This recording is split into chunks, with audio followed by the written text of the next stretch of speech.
Pasangan sejoli ini digrebek polisi saat tengah asik berduaan di toilet.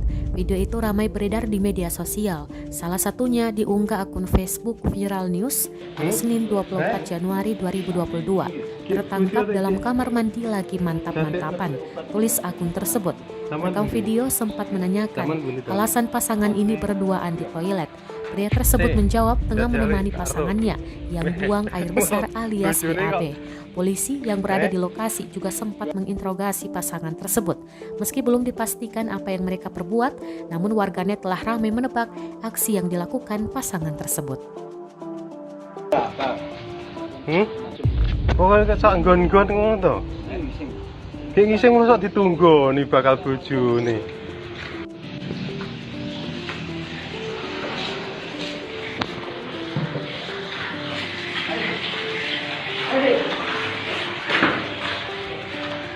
Sini tau, tak sambung ini.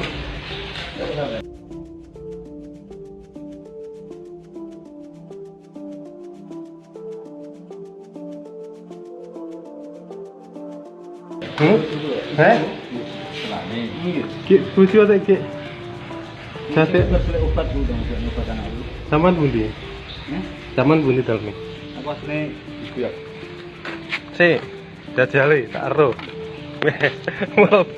Terima kasih sudah nonton. Jangan lupa like, subscribe, dan share ya.